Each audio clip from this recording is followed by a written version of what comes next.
Okay, good afternoon, ladies and gentlemen. Welcome to our COVID-19 webinar series, which is brought to you by the Jakarta Post and Tenggara Strategics, and is also supported by Satgas COVID-19. And today's theme is adapting to virtual musical activities and experience. And my name is Vicky. I'll be your host until 3:30 p.m. And we already have three amazing panelists. First, we have Mas Afif Priyatna. He is music director and conductor.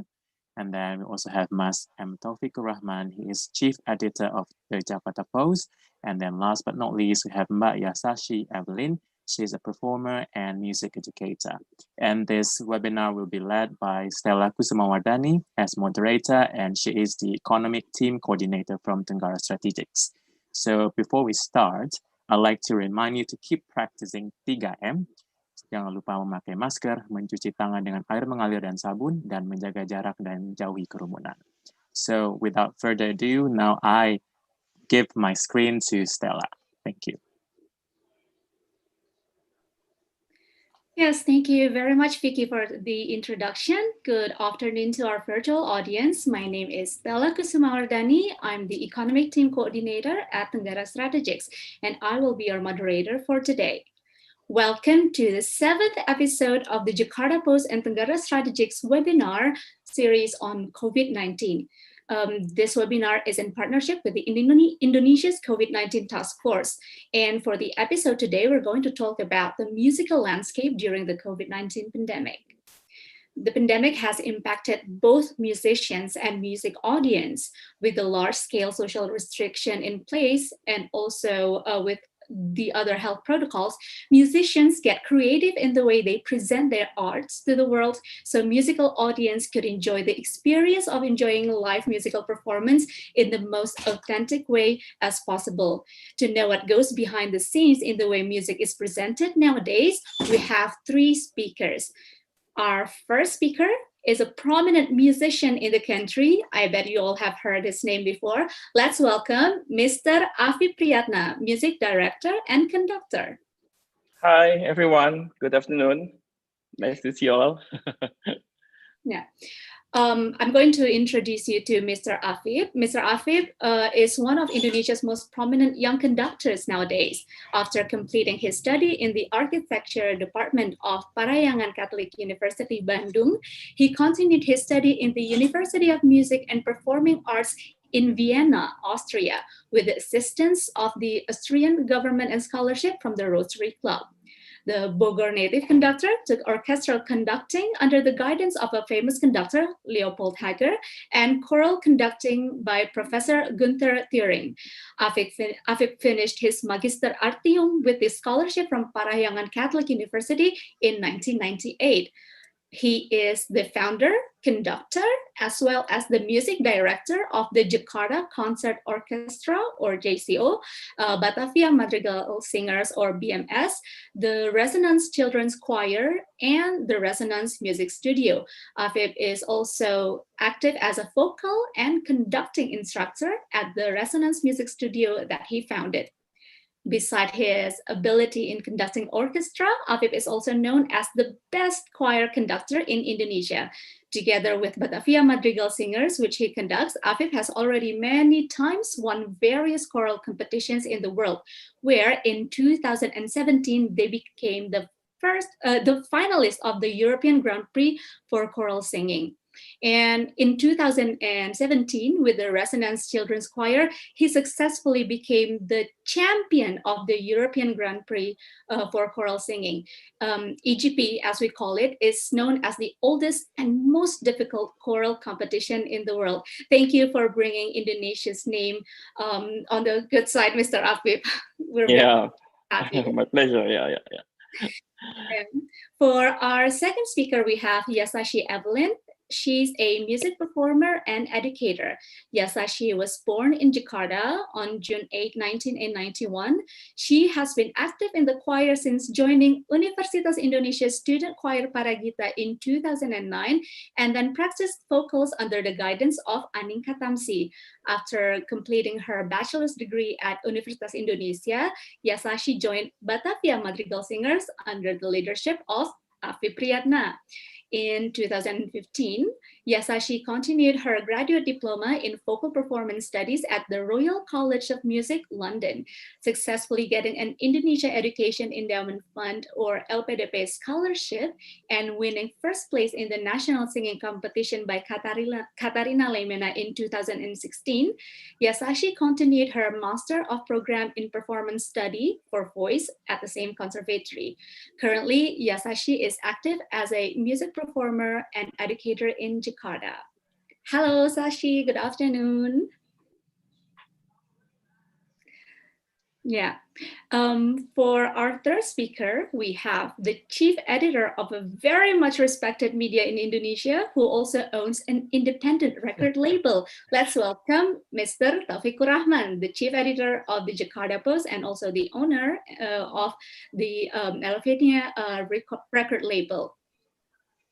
Hi, Stella. Hi, everyone. Thanks for having me.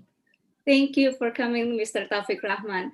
Mr. Taufik took over as chief editor of the Jakarta Post on October 1, 2020, after serving as deputy chief editor for 3 years.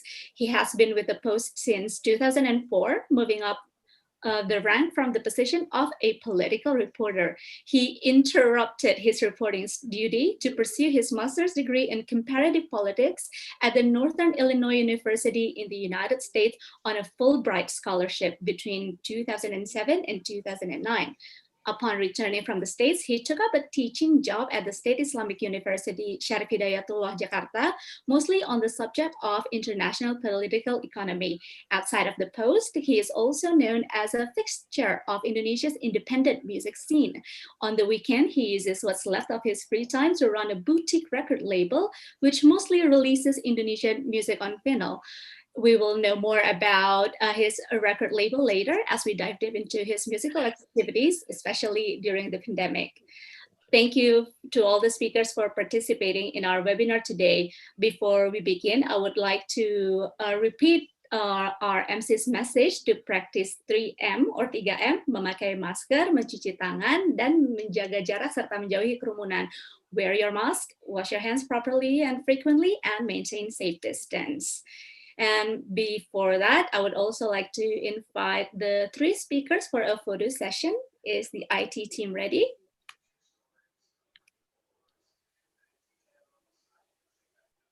Yes? Okay. I'm going to count 1, 2, 3.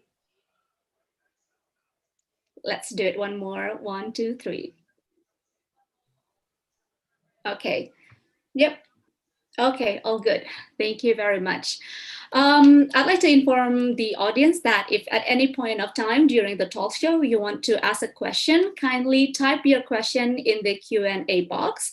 And if your question is directed to a specific speaker, kindly write down the name of the speaker that you want to ask your question to. All right, okay. Let's begin with Mr. Afif. How are you, Mr. Afif? I hope you're doing fine today. Yes, thank you. I'm good. Yeah. Mr. Afif, what's your daily activities like nowadays? Now I'm still teaching, same like before the pandemic. Still teaching, and then trying to make a program building for our next concert, because we still have a concert, even this is not a live concert, but only virtual choir, a virtual concert, and like a pre-recorded concert. Yeah, and I continue my hobby with my drawing with the architecture, and helping my friend's house to renovate her house. Oh, yeah, wow. and it's just feel spend my time with so many activities. Yeah. Very, very artsy, sir. And the musical side of the arts. Yeah. Yeah. So when you teach or when you're preparing for a concert, is it harder because we're having this pandemic, or do you find anything interesting during your experience from adapting because of the pandemic? Yes. When the government declared about the PSBB, we were very shocked because we Oh. have so many plans in our head, and then and in the school, and as well as in my choir, and as well as my orchestra. But suddenly we have to cut everything, and then and we didn't know what we have to do at the time. Yeah, but after 1 week, and I discussed with my colleague at the school, and also my teachers in the school, and then we have to continue our activities even in the very hard situation. And then we just got in information about the online course. Yeah, and we offered to the student, but yeah, thank God that the students still want to have a lesson even with the by online. Yeah, and what I thought that at the school, I thought about the teachers. The teachers, they have to still earn the money. Yeah, and they have to survive in this situation, and then we didn't know how long still the pandemic will be end. Yeah, that's why. Yeah, we try our system change to the online system, and I found that the online system has also the positive side.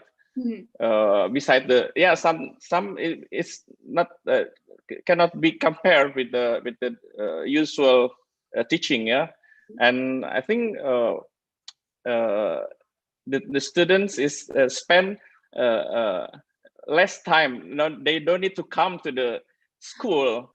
Yeah, in Jakarta, they need like 2 hours.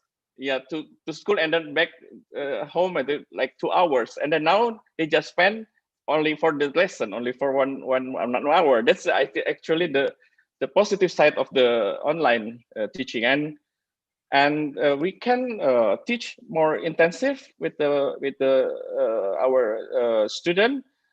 But I think maybe Sashi can also explain about the because in the singing teaching, this we have to check all the body or the breathing and everything, and then it's difficult in this online system. Yeah, and then, but we can also teach more with the musicality ability, like solfeggio, or like the pronunciation maybe, or maybe like rhythm. Yeah, and understand with the lyrics. Yeah, it's just we can still see the positive side of the online teaching. Yeah. Yeah, but there are still components that is hard to teach because you can't see the student in person. Yeah. Yes. But we have to survive. Pandemic time, everybody needs to survive. Sashi, add to that, what is your experience during teaching your students, and perhaps there are some takeaways that you want to share with us today? You have to. I think you're on mute. Turn on the microphone. Yeah. Oh, thank you. I didn't realize that. Thank you so much. Okay, like first of all, like I agree with like 90, almost like 100% of what Mr. Afib said to us just now. The commute time, like it feels like way more efficient. I'm not saying that I'm loving like this kind of like difficult situation for all of us, but especially because I live quite like far away, like outside Jakarta, so I feel like it's very convenient for me personally as a teacher, like to reach my students only via online. But the thing is like it's very from kids to like adult, especially for adults, like they feel like it's not that efficient because they like to talk like in person, they like to explore like stuffs more in person, whether with the kids like it's really hard to get them focusing on the lesson, because like sometimes they can like randomly like turn off the video or like turn off the microphone, and then they be like going somewhere like getting like their drinks, or just like maybe like the parents like calling them and then they forgot to tell the teacher, and then when I was like asking them to sing, they were like oh, Miss, sorry, like I was like in the bathroom, I was like grabbing my food, I was eating my roots. I'm like, okay, now since we're in the lesson, I know that we're not meeting each other in person, but can we try to focus on the lesson? Something like that. But with the kids, yeah, maybe like I need to take more time to get them like focusing on the lesson, and also I believe that all the teachers like trying to be super like patient, because like kids like it's hard for them like to adapt with the online thing as well, even though like I believe that in the school like nowadays like they're all like adapting very much with the online, but with the vocal lesson sometimes they feel like more comfortable when they're being with the teacher. But now like I need to really get into them, like keep asking them from time to time during the lesson, like how are you feeling so far, like are you getting what I'm saying, or do you want me to repeat like some of the passages that we went through just now, like, or maybe if they feel bored, then I can ask them like how you've been doing, how is school, like have you eaten, like something like that, like tiny little things which makes them feel comfortable during like the lesson, where they have to sit and then looking at the camera and then they'll be listening to me, and like sometimes like the signal could like get worse and they'd be like, Miss, I can't hear you, like I can't hear you, like can you repeat, like we got to be very patient with that, especially with the kids. And with the adults, I think it's more like talking since we're doing like this like online course, because like I mean like adults, they like to talk like apart from their work, like after the office working so hard in front of the laptop for so many hours, and then most of the times like we spend, to be honest, we spend like more time in like talking, but sometimes we do talk about like a psychological thing in singing, because some of them like they do it as a hobby, but the others maybe they do it seriously, and they really want to get like to know more like on the psychological side, like how to overcome like the technical problems, how to get like everything in line, the body awareness, and then also like the concentration, like how to put the feeling. But I feel like this online course actually, there's still like so many positive sides that we can take for us, like in terms of like the difficult situation we're having now. And I think for people who like working at the office, because sometimes they can have like meetings, like sudden like tasks they have to do, assignments, and then they want to reschedule the meeting. I'm super okay with it, because I think that's one of the benefit that we have doing like online course, because like we don't have to go like to like a certain music school, certain place to meet together and then doing the lesson. So it's, I think it's convenient for like both sides. Yeah. I see. Yeah.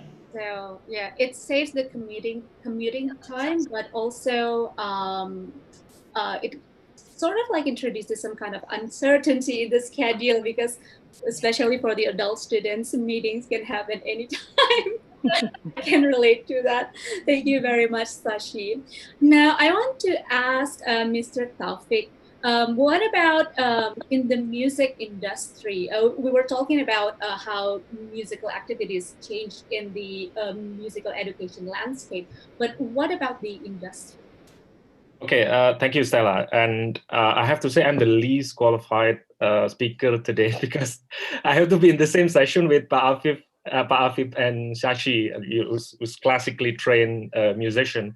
And the best thing so far that I've done for music is like helping other musicians to release their music. So I'm sort of at the far end of the two speakers have been doing, but maybe I can share some of the experience from what I've been doing, sort of as a music label, helping others musician releases. But before I go into some of the detail, I just want to give a background that I think COVID has been really a serious problem for music industry, or I think music in general, because I think throughout human history, music has been, I think, first as sort of a communal experience, and this is the largest part of human history. I think music has been used as a communal experience, ritual.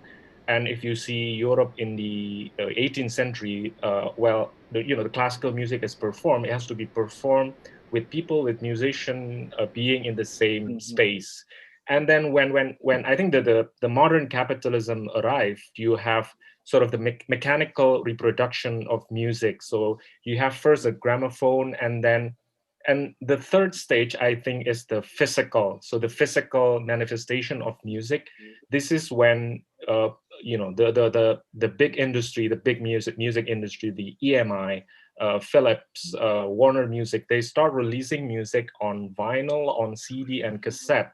So, and this has been the defining characteristic of the music industry. And then I think this is in the early 2000s. I think a new development came in, and this is when music start to have their life on the internet. And I think if you can see now, Spotify and YouTube is sort of the final manifestation of the process where music starts to get virtual. This is what I can call now as the latest stage of the evolution of music consumption, I should say. And even before COVID, this mode of dissemination, music through Spotify and YouTube, for instance, has not been really beneficial for artists and label, because I don't know if you have you can see the figure, but for Spotify, for instance, I think to get $1, you at least have like 10,000 streams for individual musician. So basically, to get a little money from Spotify, it needs a lot of work from the musician, because the pay is very small. And also on YouTube, you're going to be paid based on views as well. And probably if you get lucky, you're going to get ads. So a business model from virtual distribution of music has been really detrimental for musicians. And this is even before COVID. And then when you have COVID, when all music have to move online, and by moving online, I mean also now you see more and more music having their concert online. It will only help them very little, because as I mentioned earlier, I think the algorithm and also the way Spotify and YouTube works, for instance, is not really beneficial for musicians. So even prior to the COVID, I think musician label and everyone who's working in the music industry, they rely on the first two aspects of music, where music is still a communal experience and music is still a physical commodity. So even before COVID, where everything shuts down, musician and label rely on live performances to get money, because this is where money are still exists for musician, and also on physical releases. And by physical releases, I have to say that this is exclusively on vinyl. This is ironically, this is the oldest physical carrier of music, because CD is on the way out, cassette, no one use that anymore. So, and as you can see from the data, I think in the past 10 years, there's been a huge surge in the consumption of vinyl. This is Piringan Hitam in Bahasa Indonesia. And so vinyl record has been on a resurgence. And this has been the mode of consuming music even prior to COVID. So can you imagine now that COVID is here, where first you don't have physical experience of coming to a music concert, or the act of going to the record store buying music on vinyl is no longer possible. So in that sense, I think COVID has been really bad for a musician and label in general, simply because the absence of human direct interaction. Because I mentioned earlier, music has to be experienced as sort of, on a communal basis. You have to be there to experience the music. And also, if you still cling to the music as sort of a physical product, you need to buy them directly at music store or anywhere you want to buy them, which is now impossible. So in that case, this is really a difficult time for musicians. And I don't know if you're aware of this, but even Live Nation, the biggest concert promoter in the US, they have shut down most of their business. They lay off thousands of people. They're going to seek for government assistance. And you can see also in Indonesia, I think the biggest concert so far is Synchronize, and this is only online concert. So no physical concerts have taken place in a major scale. You can see here and there sort of a smaller venue being used, but I think live music has been coming to a complete stop.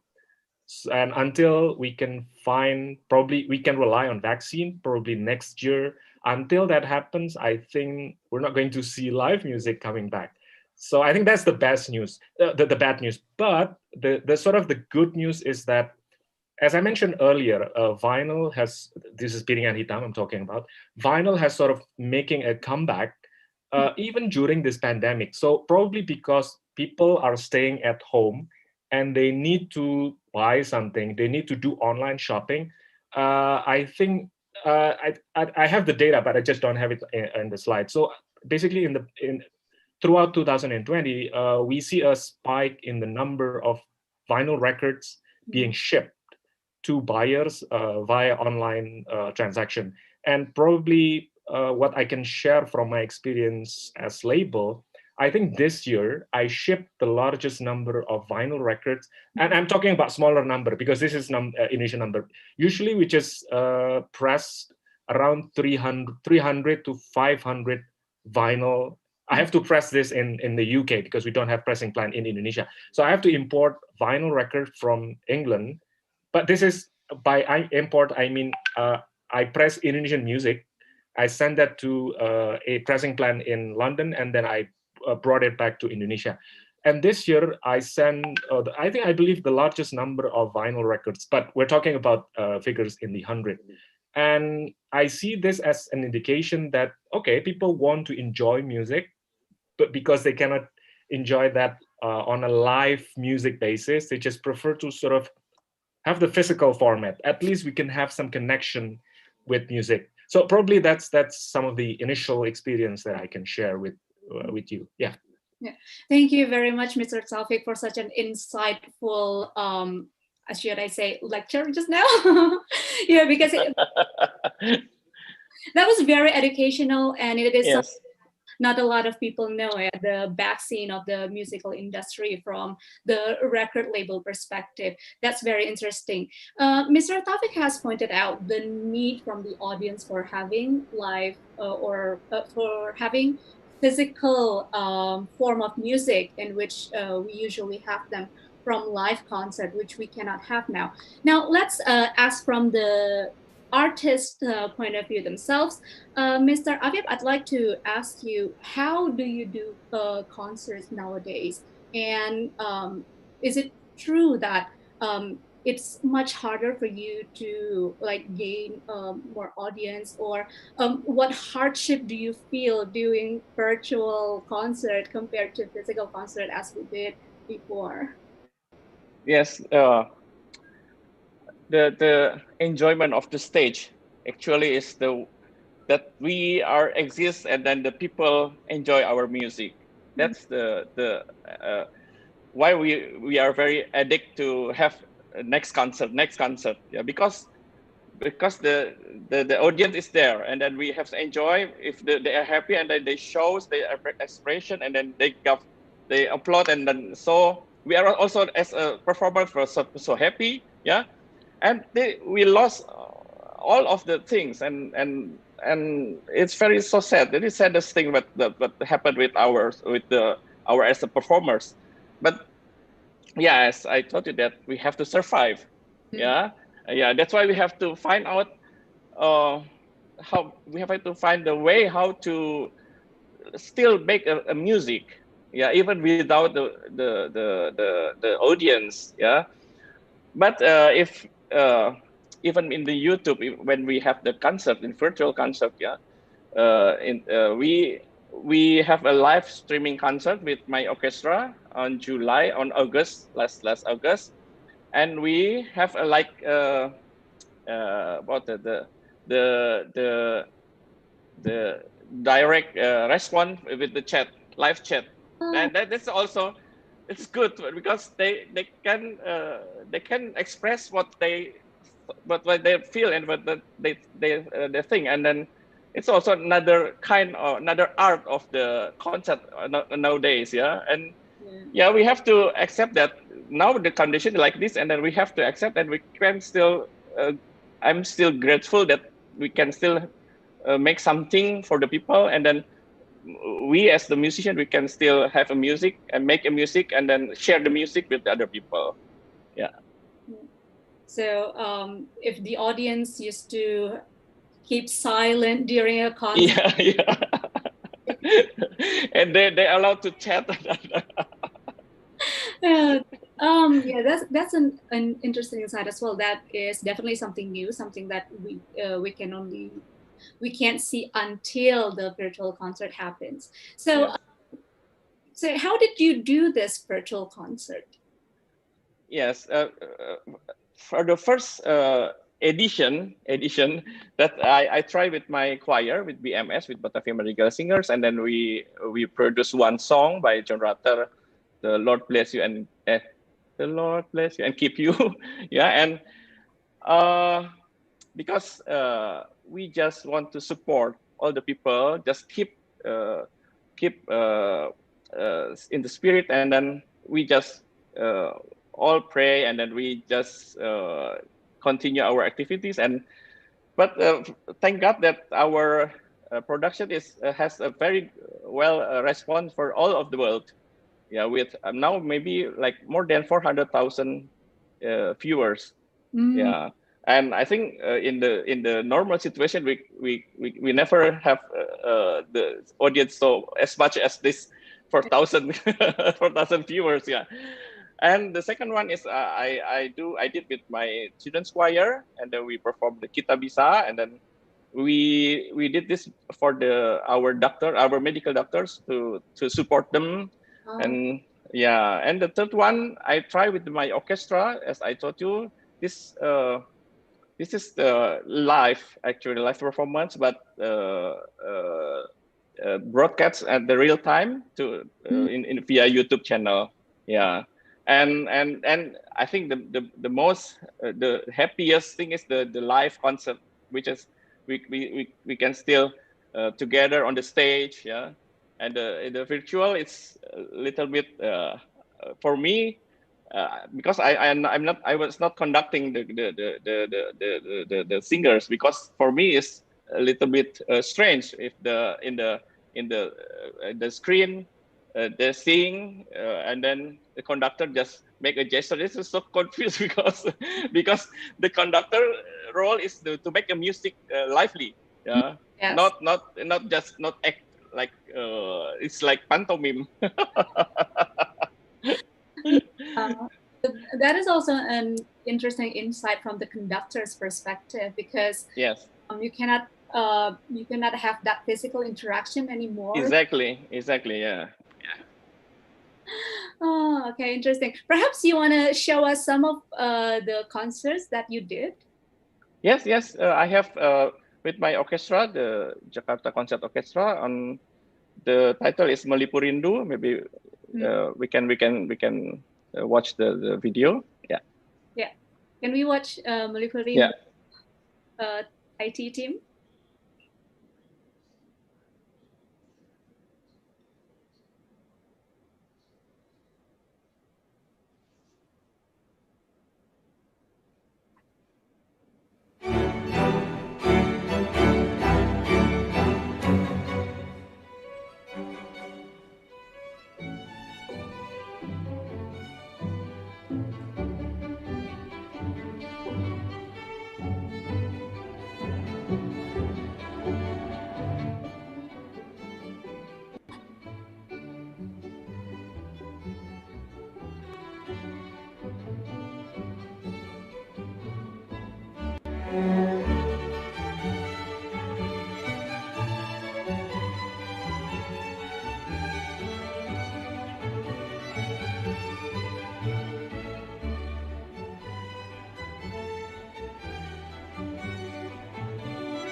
I almost clapped my hands.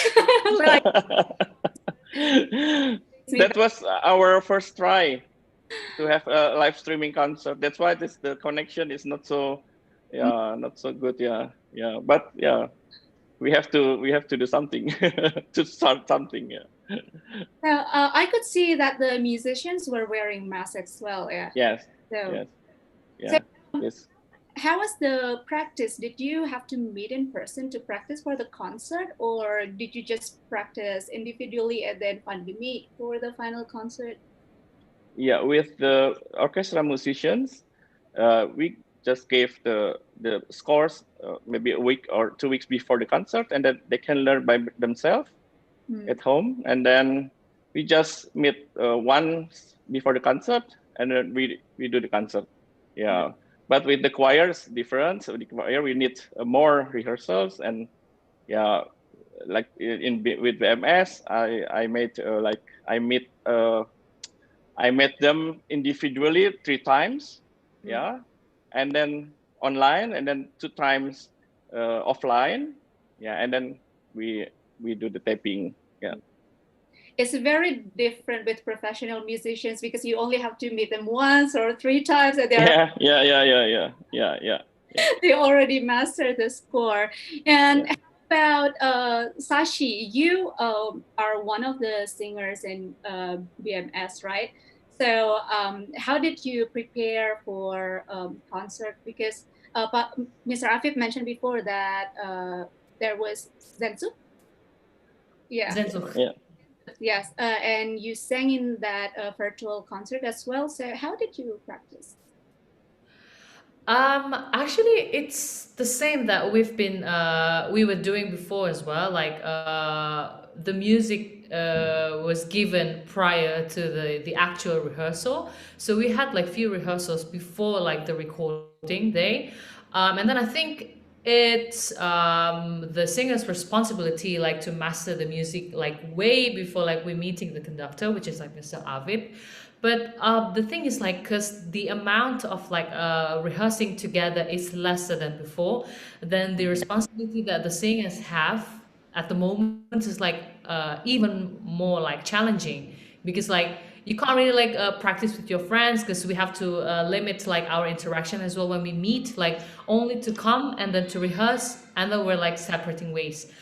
So yeah, and also like I think more to it in terms of like building our like mentality, the emotion towards the music, and also the musicality, the technical things. Like it's also challenging because like what I said before, like we have less like rehearsals together, and then like we have to go through the music like by ourselves.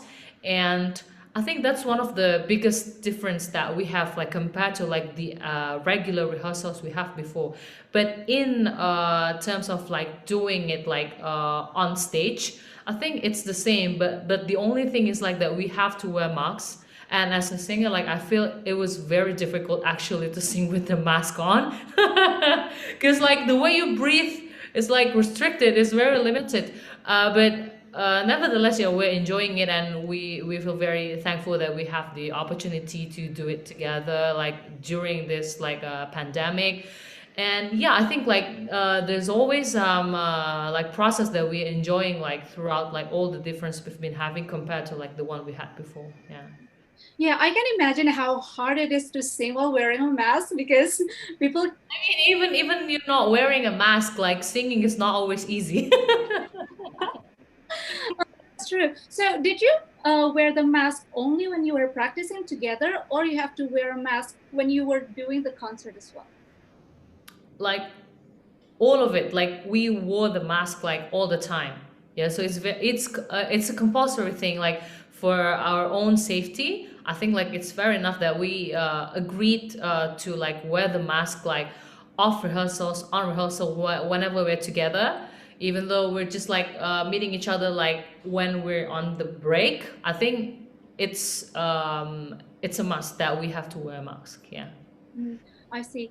Do we have any clip on how the choir virtual concert is held during the pandemic? Yes, yes, I have. Maybe we can watch one of song of our concert, the last concert, Sehnsucht. This performed by the PMS female choirs. Yeah, please. Yeah.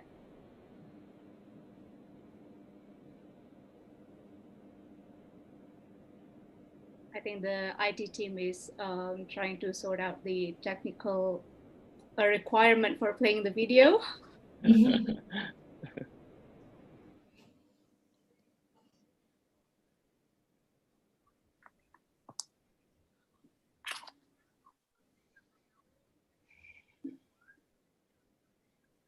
Not that one. The choir. The Zenzu, the last one. Not from, yeah.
That is so amazing. I've never seen any singers with a mask before, and yet they still can sing beautifully. So I could see the mask movie, and I can't imagine like how hard it would be to control the how you breathe and to make sure that the power still comes out even with the barrier of a mask. So thank you very much again, Mas Afif, for such a my pleasure. Yeah, we have to find the right bus before we have a concert. Yeah, because because we have to find the mask which not reduce the voice quality. Yeah, and at the same time, the singers, they have to be comfortable with this in singing, and finally we can find the one with fit with our what the possibility in singing, and we use also the like a frame, the plastic frame, to hold the mask, and then make a more space in mouth, the mouth. Very specific, very respectful singers. Now, so we see how things go in a classical musical concert. How about, I'm going to go to Mr. Taufik again. Can you share with us how live music is performing these days, or is there really no live music at all? Speaking from my experience, I think the last concert I went to was, and this is late 2019, this is Interpol concert in Singapore. And before that, I think 2 weeks earlier was Prophet of Rage concert in Ancol. So, I think that's the really last concert, like outdoor big major concert that is in the region. The Interpol was in Singapore, and Prophet of Rage was like the last big one before COVID hits. And I think immediately after March, it's all quiet. And I think so far the biggest one we had was on television, and mostly musicians were forced to be creative. And I think I have sent some of the clips. This is showing that some of these small scale or indie musicians, they prefer to have, and this has been a new practice, I believe, not only for musicians in Indonesia, but also around the world, where they use Instagram Live for direct access to their audience. And you can imagine, this is Instagram Live, so the production value is really minimal. You cannot expect to have extravagant concert with all the bells and whistles. So and other than that, I think most of outdoor or even indoor or direct interaction with the audience has been zero.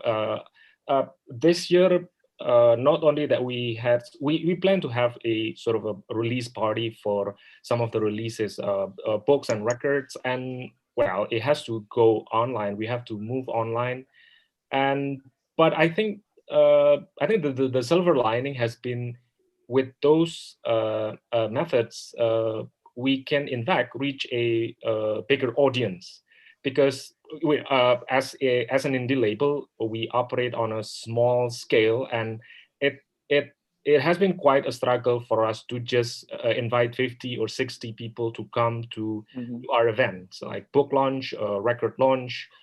So it's a struggle to just have 60 people in the same room to join our events. But I think with Instagram Live or Gmeet Talk, we can reach to 100, 200, even 500 audience out there. So I think when it comes to reach, I think it is more effective to use this online avenue. But I still believe that direct interaction is the most effective to sort of reach our audience, and also to have the sort of authentic experience of being in a community, sharing the same music, sharing the same passion that we have with other people. But other than that, I think there has not been major music musical events in the country. And it's going to be a while before we can have that back. Yeah. I see. So just like Mr. Afif mentioned before, the reach of the audience is much bigger because Mr. Afif can even now perform in Jakarta to audience across the globe. But then we lose that authenticity in experiencing the music. You mentioned, Mr. Taufik, you mentioned that there are no like major virtual musical concerts or competitions in Indonesia. But how about globally? How is the global music industry adapting virtually? Yeah, I think there has been some innovation, but this is mostly based on online interaction. I think some of promoters in England, they come up with the so-called geofencing. So basically, this is a virtual concert that is only available to people in certain geographical confines. So, for instance, if Coldplay have concert that is specifically directed for the British market, then they're going to put a sort of a fence, virtual fence, not allowing viewers from Indonesia or Russia or Africa to join the virtual concert. And I think the trend now is, and this is moving away from the Instagram Live type of concert. Now, some of the big promoters, they start to sort of add a higher production value. So they stage a big proper concert with proper stage, proper lighting, proper audio quality, and they charge people to see the concert virtually. So basically, you have to pay a ticket. Although some of them are cheaper, some of them are more expensive, depending on how big the store is. But basically, they have come up, and this is big music promoters, they have come up with a new way to charge customers, because one way or another, they have to make money. So, and they offer a sort of a better experience in enjoying live music. But I think the pattern remained that this concert is without physical interaction. So you have like a big stage erected in California, for instance, but no audience allowed. This is just for the experience of virtual concert. So yeah, with this online concert, promoters, label, artists, musicians, they're trying to get money. They start to charge people to pay for this. But this is still on an online basis. This will always bar man-to-man or direct interaction. Yeah. But how does the audience take it? So the promoters still pay a lot of money to rent a stadium and provide all this sound system. But the audience, do they actually want to pay for that? Yeah, I think based on some of the experience, I think the audience are willing to pay. So this experience sort of paid off, but I don't think that it will be a pattern that will last even after after COVID. This is just going to be a novelty that once COVID is over, I think this will be over and people will go back to sort of the direct experience of having concert. And I think from the artist perspective, this is also a big loss because I think artists rely so much on this so-called Pavlovian response. When they perform, they expect to have a direct response from the audience. And if you don't get that, and I believe Pak Afif or Shashi can tell about their experience, if you have the absence of sort of this response from audience, it's not really a concert.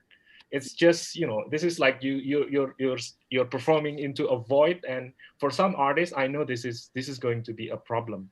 So this is just going to be an experiment that once COVID is over, I don't believe this will be how people will do things in the future. Yeah. So people just make the best out of what they can during this difficult time. True. Yeah.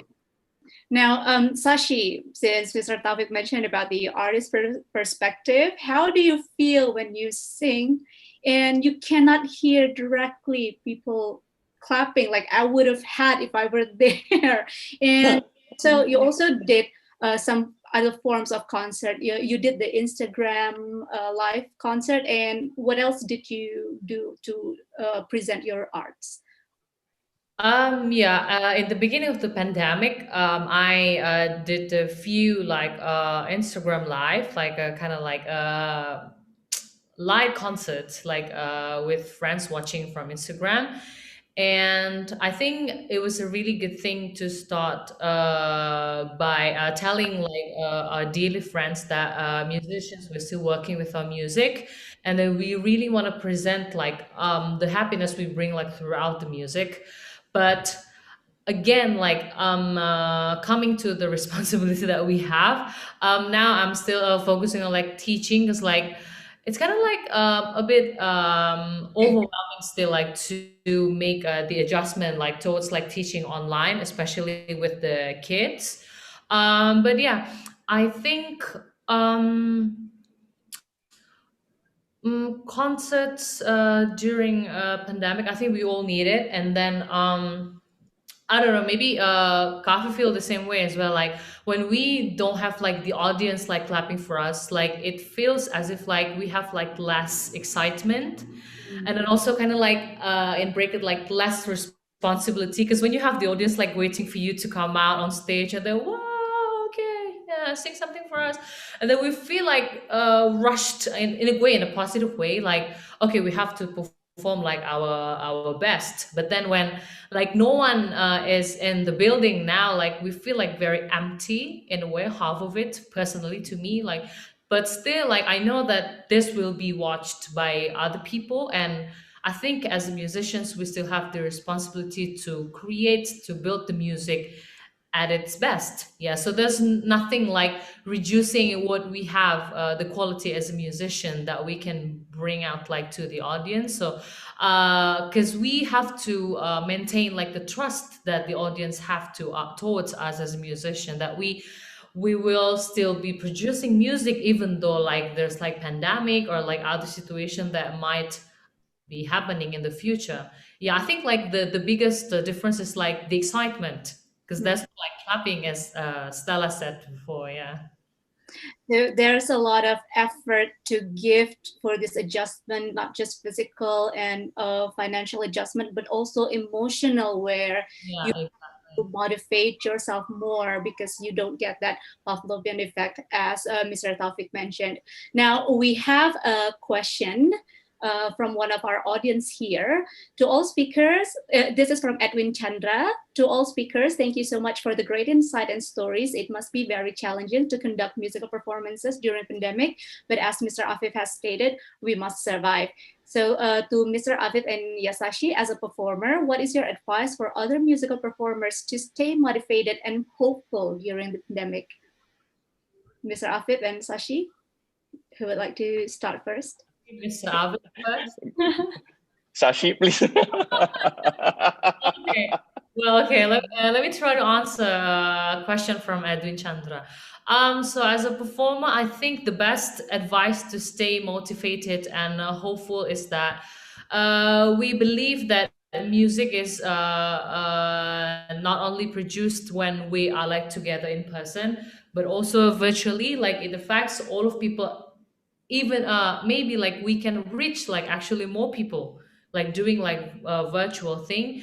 And the message, it's very important like for us to stay true to ourselves, to really get the message that we're not only like doing the music itself, but also like there are like lots of messages that we want to convey like through the music. So I think like even though it's done virtually, like when we do it like with all of our hearts and also like all the efforts that we made like throughout the process, I think like that's what motivates us, the musician, like to convince people that music making is not only done when like there's no pandemic. Like even though like during the pandemic, like music making is still like going, and even like we are being like more creative in a way, like to innovate like a much more like interesting concept in doing like the music, the concerts like virtually. Like let's say like before, like for the choir, like we could done like things in like 40 people in one time. But now we're breaking down like the amount of the people singing on the stage, like being like 8 people, 10 people, in terms of like the safety as well. But then like we can explore also like different types of music, like ensemble music, when before like maybe we were focusing more on like the sacred music choral, like big members, something like that. Yeah. I see. Thank you, Sashi. And Mr. Afif? Yes, actually, it's in classical music, the literature of the classical music. There's so many possibility to create the music. If we look at the literature in the classical music example, for our next concert, this a little bit of promotion. Actually, I thought about the possibility to replace the big orchestra to the smallest orchestra without reduce the quality of the colors of the sonority of the sound of the orchestra, and that's why I had an idea to ask the arranger or composer to write the transcription from the big orchestra, make a transcription for the smallest orchestra, and it's very interesting. And because after we have the recording, we have recorded the last week, and then we will perform this tomorrow.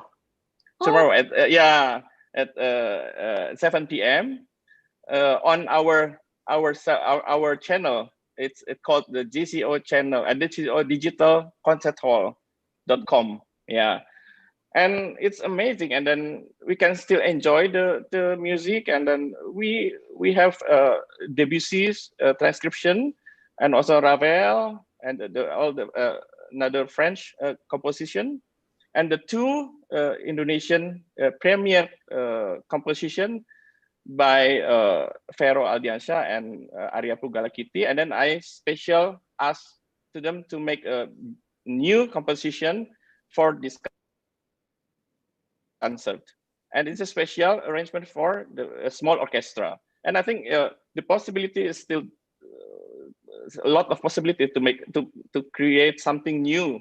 Yeah, even with the existing music. Yeah, I mean, like I do with the French music, and then I do it for the smallest orchestra. Yeah, and yeah, as Ashit told us that we can, everything in the small portion, no? but actually I think it's more intimate with the smaller ensemble, like with BMS and only 8, and we can work more intensively with the people. And then I think it's we can still have the fun with and enjoy with the music, and everything we can create something during during the difficult situation. Thank you very much, Mr. Afif. So yes. As Sashi and Mr. Afif has mentioned to us, there's a lot of ways to keep ourselves motivated as artists during this pandemic time, maybe explore some other types of music. And also Mr. Afif also mentioned that in a smaller group, it can be even more intimate. So there's a lot of exploring to do, yes. Whether it's in the type of music, the composition, or the many other creative improvisation that you can do. Thank you very much. And the webinar doesn't come at a more timely time, because tomorrow Mr. Afif is going to have a virtual concert there. Yes. And digital concert hall. Is that YouTube? No. This is ours. Yeah. All right. Yeah. We just launched early November, no, early October, that we have our own digital concert hall. It was inspired by Berliner Philharmonic digital concert hall, and I think it's also useful if the pandemic is already end, and then we can still use the channel to broadcast our concert to all of the world. That's Yeah, at the same time, real time, when we have also live concert in Jakarta. Yeah, and actually, so many people from outside Jakarta, they asked me to have a concert in like in Bandung or Surabaya or somewhere else, but it's not possible because a lot of money to get so many people to Bandung and to outside Jakarta. But with this channel, it is possible to enjoy the music at the same time. I see. Yeah, yeah. So it's another innovation in the times of pandemic. Yeah, sir. Yeah. Now more people can enjoy Mr. Afif's concert because it's really hard to get a ticket to his concert. It runs very fast. So that's one good thing during the pandemic. Now we have a question for Mr. Taufik from Amanda Ramadhani. Would you like to share some tips for musicians on how to engage with the audience other than by having virtual concerts until we can finally have physical interaction through live concerts? For this, Stella, to be very honest with you, I don't have the tip. If anything, I think, I grew up with the idea that there should be sort of a mystique or there has to be a shroud of secrecy surrounding musician. I grew up, for instance, listening to The Doors, for instance, and Jim Morrison, Jim Morrison, the lead singer. I think part of his appeal was that we know nothing about his personal life. And also Jimi Hendrix, for instance, or even Kurt Cobain. I don't want to know what happened with his life, his personal life, simply because I just want his art to speak to me directly. So I want my musician or my idol to be shrouded in sort of mystique or secrecy. But unfortunately, that cannot apply anymore with the rise of the internet, because every musician, even the biggest musician like Sting, for instance, or Coldplay, Chris Martin, is available on social media all the time with Instagram, with Twitter, with YouTube. People can sort of have a direct access to that. So basically, but I'm trying to be realistic here. But my point is that if you need to have an idol, you should just maintain sort of a distance relationship with the idol. But I think time does not allow that to happen anymore. So yeah, so be it. But if I think artists want to connect with their audience, I think they should stick to communicating their art rather than just communicating about their inner struggle or their inner self or their personal problem. Because for most music fans or for most music lover, they mostly care about the music, about the art, rather than sort of the personal side of it. So I believe it's going to be a good thing for musicians to just use the social media to communicate about ideas and music per se, rather than talking about their hardship, their personal relationship on social media. What I'm trying to say is you just need to be really professional with your social media, because if you go beyond that and you're trying to do too much on social media, I believe what you get is controversy. And I think it's never a good idea for a musician to be known for their controversies rather than their work. And it's one thing if you musician want to be in the limelight all the time, that's fine, and that's their choice. But I think if you want to be known, or if you want to be remembered for your work, if you want to be remembered as Jim Morrison, then just stick to your art and just skip the controversial part of your life story. I think that's probably the closest of an advice I can give. But who am I to give an advice? So according to Mr. Taufik here, the advice that he gives for musicians in engaging during this digital era, internet time where constant interaction often takes place, limit your interaction on the idea and the art side, not to expose too much of your personal issues as an artist, because it might counter it might comes back to you as a not as what you intended. So that is actually a very precious advisor. And we also have a question here from Paulus Dwi Hananto to Mr. Afif and Ms. Sashi. He has two questions. The first one is how to encourage students to keep practicing enthusiastically in the COVID-19 situation, because as Sashi mentioned before, some students run away during the online course. And his second question is, in your opinion, learning via streaming, can it be optimal, or is there something that is not covered? And he wants to introduce himself. It's Paulus Rihananto from UKSW. Yeah, maybe Sashi wants to start with us, how to motivate your students, and perhaps there are some adjustments that you need to do, because now you have to give online course. Okay, maybe I'll start with the first question. How to encourage students to keep practicing enthusiastically in the COVID-19 situation?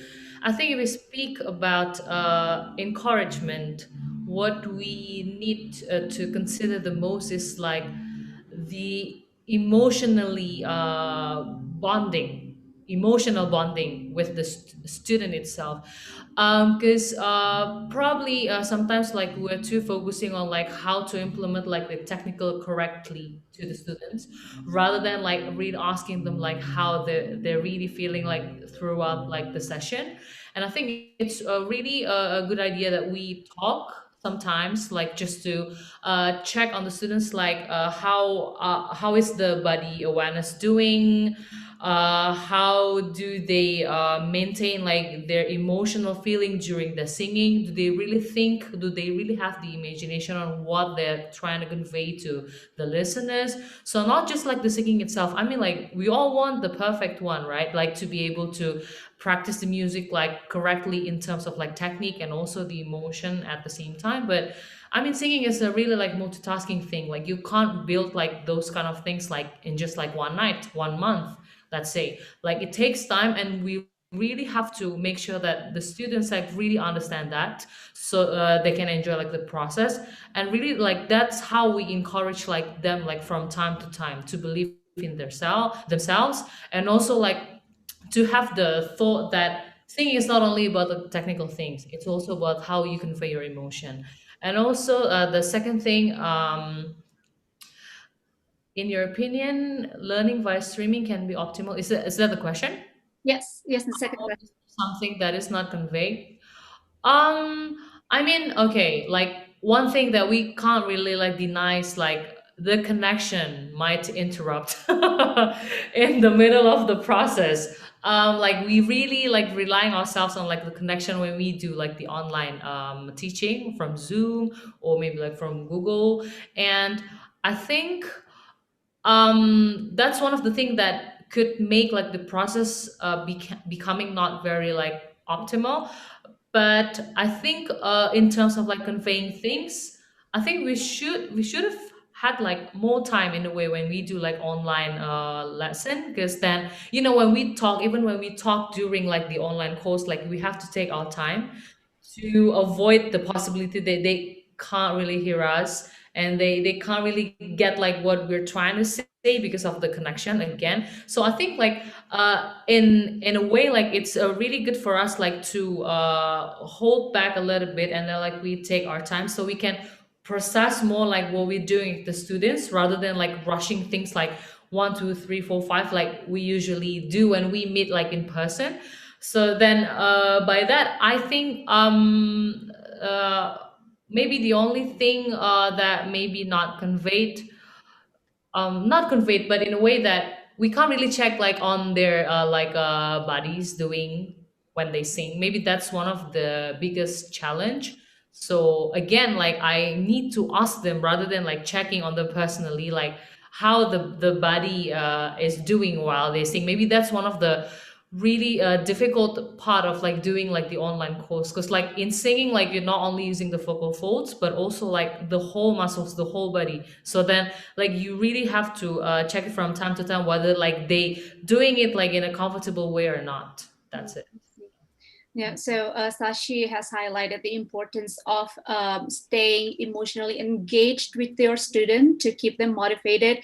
And also one of the, Sashi mentioned two things actually, the things that are not conveyed during online course, which is the first one is because there are technical issues. You have to take your lesson a bit slower because you can rush things out. It doesn't transmit it into the other end.